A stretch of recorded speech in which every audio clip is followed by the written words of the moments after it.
we are here at Spritmuseum. This is a museum located on Royal Djurgården, right in the middle of city center of Stockholm, and also the next door neighbor to the famous Vasa Museum. And we are a museum about Swedish drinking culture. This is a museum that's interactive, it's fun, it's playful, it's distinctly Swedish, and is also the home to the iconic Absolute Art collection. Well, now you maybe are wondering why you are listening and watching us on this video. Well, actually, it's because I met Ulrika at Scandinavian House a couple of weeks ago, and she asked me if we could bring our popular activity on screen to you on your event. So that's why we are here today, and that's why we are talking about something very, very Swedish. Yeah. And maybe you, Maria, could tell us more about that. Of course.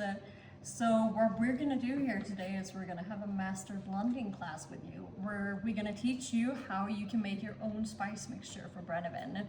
But before that, it's good to know the history of Brännvin in Sweden, and I'm just going to keep it short. So originally it came to be in the 1460s here in Stockholm, when a couple of gentlemen over on the island Gamla Stan decided to purchase a few barrels of burnt wine, or distilled grape distill, from Southern Europe.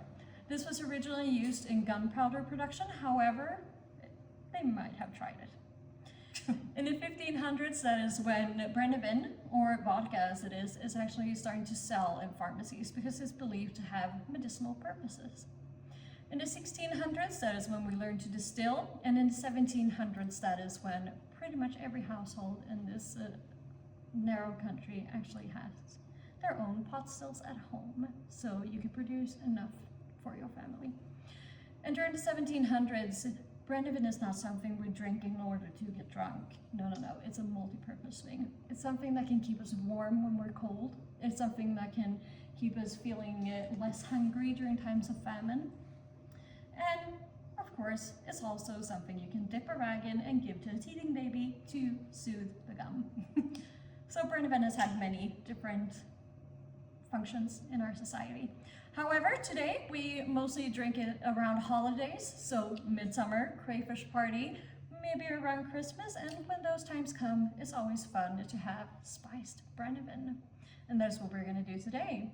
So before we meet here, you see that we have 12 different spices, and you will also have the same ones over in New York. But let's start with the basic, what we need for Brännvin or for Aquavit. So in order for a Brännvin to be called an Aquavit, it actually needs to have primary flavors of dill seeds and caraway seeds, which we have here, both of them. So let's see here. Here is the dill seeds for you. You can see they're quite beautiful, quite small, a lot of flavor. And then we have the caraway seeds. Not to be confused with cumin. This is caraway, something different. And caraway has actually grown in southern Sweden since the Bronze Age, so 2,500 years back. And then we cannot forget about the fennel as well. That's good for digestion, isn't it? Yeah, this one is good for digestion. Very good for digestion. And then we also have this little number, which is quite special. So this is the St. John's wort, named from John the Baptist. And back in the day, here in Sweden, we actually used to celebrate John the Baptist Day on June 24th, which later became Midsummer. So he is a little bit connected to Midsummer, at least by the time when we were Catholic still. And that's perfect because you are actually doing your own spices for your midsummer. So this is actually a treat. We're a special greeting for midsummer now. That's perfect. It's perfect for midsummer. It's very popular and also has been used in many different ways. Not only in Brännvin, this was used to color textiles back in the day to give it a nice orange color.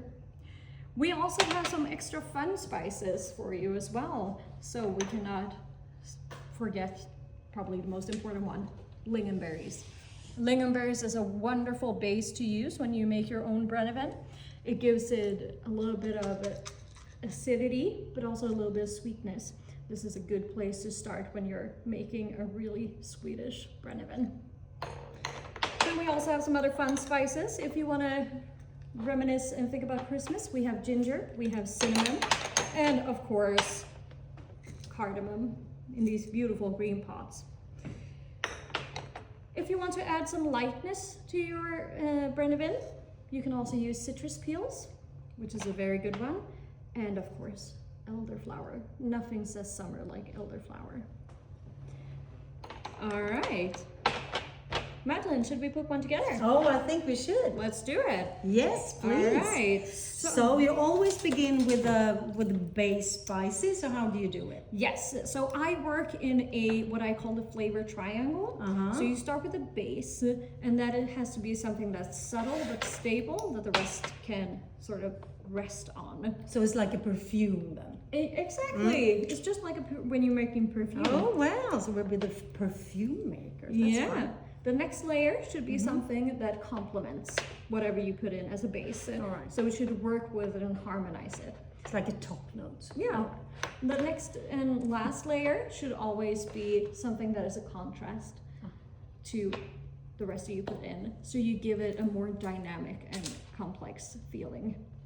So what do you suggest then? I start with, so how many? This is like a tablespoon, something like that, isn't it? That's a teaspoon. A teaspoon, sorry. Yeah, it's a teaspoon. Okay, perfect. So I recommend starting with 2 or 3 teaspoons. All right. Let's go with some lingonberry because that is always wonderful. Also gives a nice little pinkish color. And then since we're gonna go for midsummer, we have to have elderflowers. So about 2 teaspoons from that. There we go. Thank you. So elderflower and lingonberries, they work very well together. So now we have the base of lingonberry and then one complementary with the elderflower. I think we should add a little bit more complementary to it. So let's go in with some lemon peels. Oh, that's fresh. Yeah, it's fresh, but it also gives a little bit of bitterness that could contrast the sweetness we put in. That's good. Yeah, finally we need the contrast itself. And I'm gonna be very daring doing this. Sure. Yes, I actually think we should use 1 teaspoon of caraway seeds. Oh, maybe it's okay, so you should be like a little bit easygoing on the caraway seeds? Yes, always. Okay, not too much. The smaller the spice is, make sure to take a little bit less. So the smaller the spice is, the less you take. Yeah, because they will infuse quicker and give a lot of flavor quicker. Good rule. So I think caraway seeds and let's be very daring. Ooh. We are mixing summer and winter here. 1 cinnamon stick. And there we have it. Oh wow. Let me see. Smells really good. Let's see if you can see what's inside. So this is what it looks like. All right. So now what we do is we need to buy some Brännvin or some vodka and infuse this for 48 hours. At least. At least. Yes. Yes. You can infuse any time between 24 hours to up to 7 days.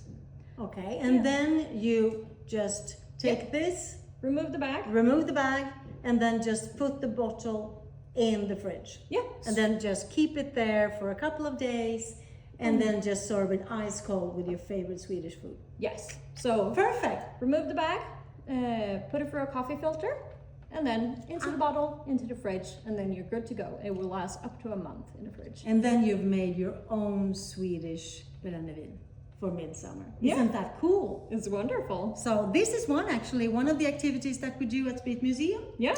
And so if you're in Stockholm anyway soon, just let it go and just come and visit us, I say. And I wish you all the best of luck of your master blending. Yeah. Best of luck to you. Thank you. Bye.